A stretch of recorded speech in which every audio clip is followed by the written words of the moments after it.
Well, I think last year's success, you hope that success breeds success, and we can carry some of that over. Um, it was a great year. It was fun, but we've stressed our team that it is over, and the makeup of this year's team is similar in some ways, but in a lot of ways it's different. So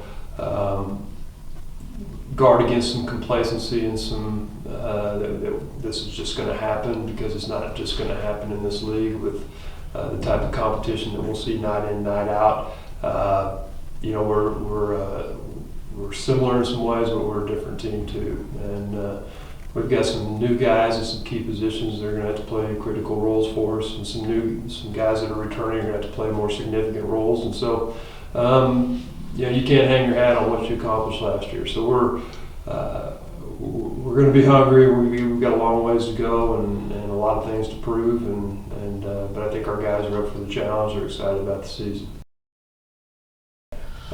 Start at the top, Javis Flynn. He had a great season last year for us, a great facilitator, gets everybody involved, was an all-conference player on the defensive end of the floor, and I think probably near the top on the offensive end too. He's just a consummate true point guard, and we're going to look for him to improve his play and build on what he did last year.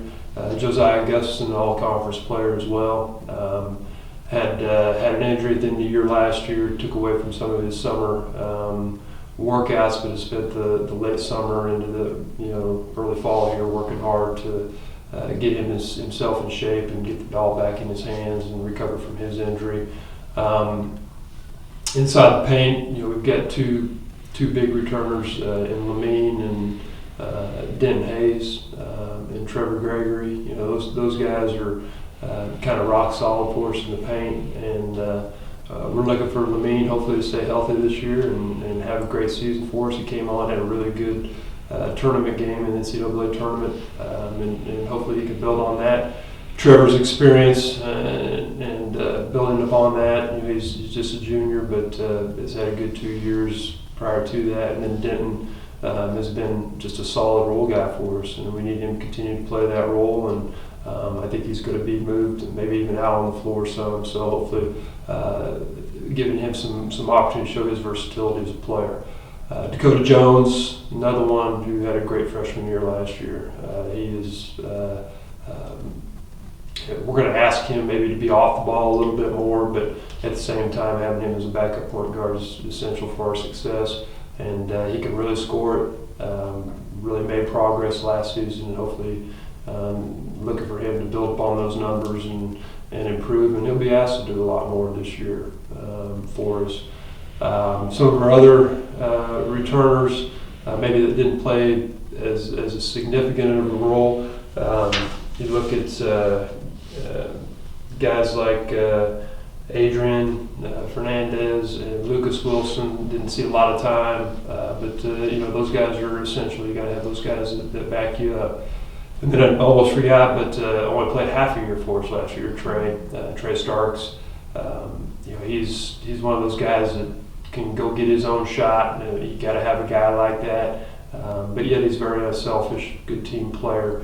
Obviously had a very good tournament in the MIAA tournament for us, and we'll look to him to be a more consistent part of our offense and defensive end of the floor for us. So got a good group back. It's going to be fun.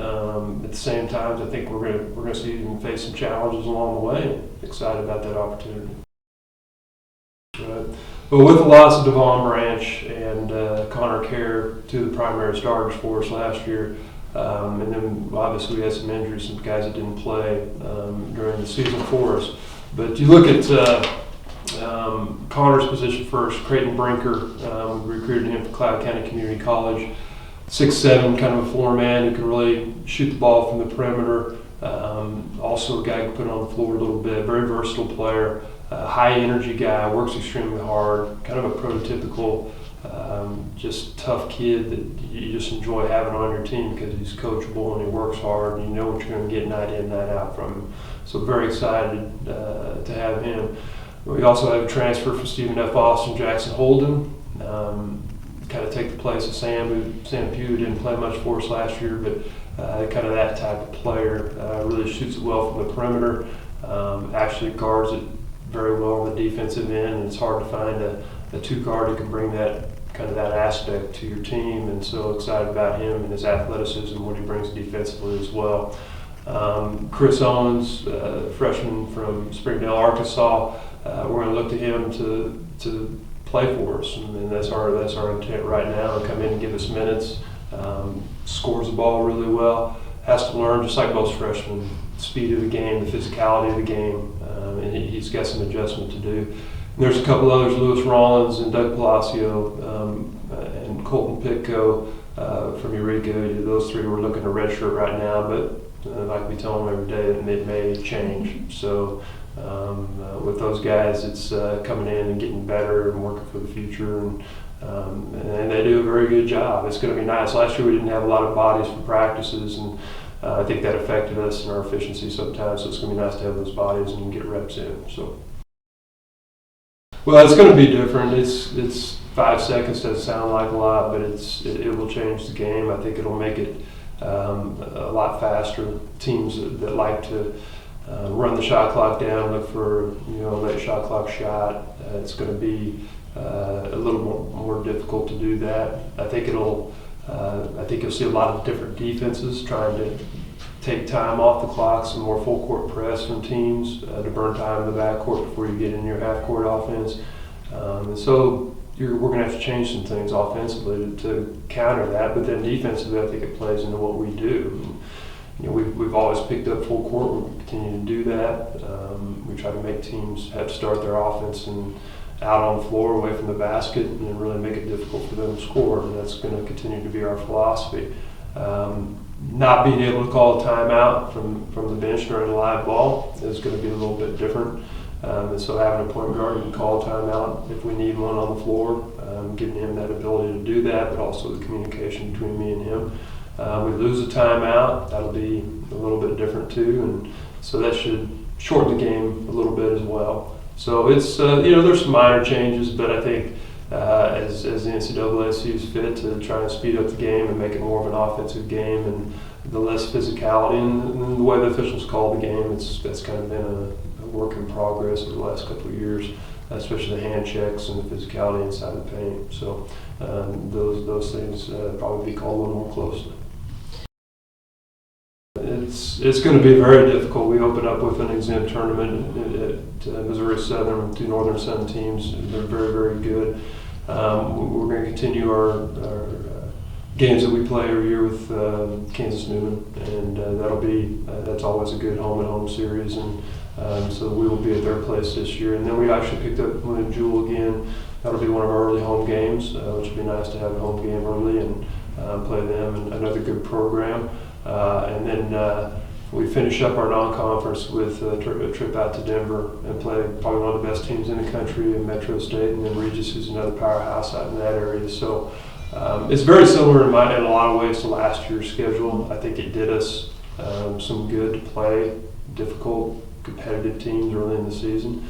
Number one, you find out where you are, you find out some of your weaknesses and obviously some of your strengths, and you continue to build upon those as the season progresses. And it gives you guys a taste of what they may see when it comes down to tournament play and then into the national tournament play. So I think it's beneficial. I'd rather play teams that push us and make us better in the long run and prepare us for what is always a difficult conference season.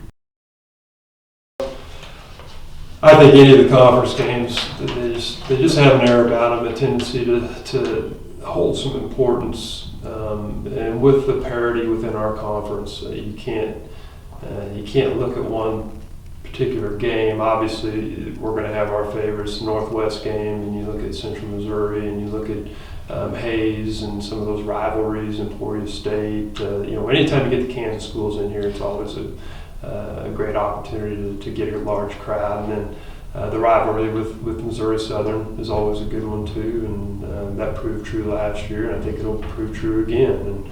And we're just talking about it kind of gets you excited, kind of gets your heart rate up, and it is a good time. It's an opportunity for us to to prove and build upon what we accomplished last year. But at the same time, we do have something to prove, and we'll take it one game at a time. And we're about the process. We're not about necessarily focusing on wins and losses. We let those take care of themselves through our process and try to get better each time out.